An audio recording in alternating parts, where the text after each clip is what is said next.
Hello everyone, welcome to Sanmarga classes. ದಹನ ಮತ್ತು ಜ್ವಾಲೆ ಪಾಠದ 34ನೇ ಪ್ರಶ್ನೆ. ದಹ್ಯ ಮತ್ತು ಅದಹ್ಯ ವಸ್ತುಗಳಿಗಿರುವ ವ್ಯತ್ಯಾಸವೇನು ಅಂತ ಕೇಳಿದೆ. ದಹ್ಯ ವಸ್ತುಗಳು ಅಂದ್ರೇನು? ಯಾವುದು ಸುಲಭವಾಗಿ ದಹಿಸಲ್ಪಡ್ತದೆ? ದಹ್ಯ ವಸ್ತು ಅಂದ್ರೆ ದಹಿಸಲ್ಪಡುವ ವಸ್ತು.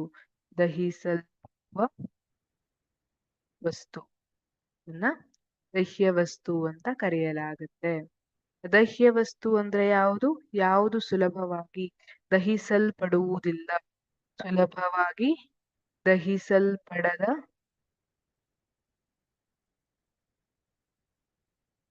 ವಸ್ತು, ಅದನ್ನ ಅದಹ್ಯ ವಸ್ತು ಅಂತ ಕರೆಯಲಾಗುತ್ತೆ. ಹಾಗಿದ್ರೆ ಅವುಗಳಿಗಿರುವ ವ್ಯತ್ಯಾಸವೇನು ಅಂತ ಕೇಳಿದ್ದಾರೆ. ದಹ್ಯ ವಸ್ತುಗಳು ಕಡಿಮೆ ಜ್ವಲನ ತಾಪವನ್ನು ಹೊಂದಿದ್ದು ಸುಲಭವಾಗಿ ಜ್ವಾಲೆಯಿಂದ ಹೊತ್ತಿಕೊಳ್ಳುತ್ತವೆ. ಜ್ವಲನ ತಾಪ ಅಂದ್ರೇನು? ಈಗ ಯಾವುದೇ ಇಂಧನ ಅಥವಾ ವಸ್ತು ಒಂದು ಕನಿಷ್ಠ ಉಷ್ಣವನ್ನ ಪಡೆದುಕೊಂಡಾಗ ದಹಿಸ್ಲಿಕ್ಕೆ ಪ್ರಾರಂಭವಾಗ್ತದೆ. ಅದನ್ನ ಅದರ ಜ್ವಲನ ತಾಪ ಅಂತ ಕರೀತಾರೆ. ಆ ಉಷ್ಣತೆಗಿಂತ ಕಡಿಮೆ ಇದ್ರೆ ಆ ಇಂಧನ ದಹಿಸ್ಲಿಕ್ಕೆ ಸಾಧ್ಯವಾಗುವುದಿಲ್ಲ. ಅದನ್ನ ಜ್ವಲನ ತಾಪ ಅಂತ ಕರೀತಾರೆ. ಇದು ದಹ್ಯ ವಸ್ತುಗಳ ಜ್ವಲನ ತಾಪ ಕಡಿಮೆ ಇರ್ತದೆ, ಹಾಗಾಗಿ ಇವು ಸುಲಭವಾಗಿ ಜ್ವಾಲೆಯಿಂದ ಹೊತ್ತಿಕೊಳ್ಳುತ್ತವೆ. ಆದರೆ ಅತ್ಯಂತ ಹೆಚ್ಚು ಜ್ವಲನ ತಾಪವನ್ನು ಹೊಂದಿದ್ದು ಸುಲಭವಾಗಿ ಬೆಂಕಿ ಹೊತ್ತಿಕೊಳ್ಳದ ವಸ್ತುಗಳನ್ನು ಅದಹ್ಯ ವಸ್ತುಗಳು ಎನ್ನುವರು.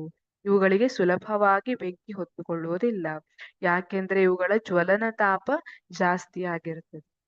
ಉದಾಹರಣೆ ನೋಡೋದಾದ್ರೆ ದಹ್ಯ ವಸ್ತುಗಳಿಗೆ ಪೆಟ್ರೋಲ್, LPG, ಡೀಸೆಲ್, CNG ಇದೆಲ್ಲ ಉತ್ತಮ ಉದಾಹರಣೆಗಳಾಗಿವೆ.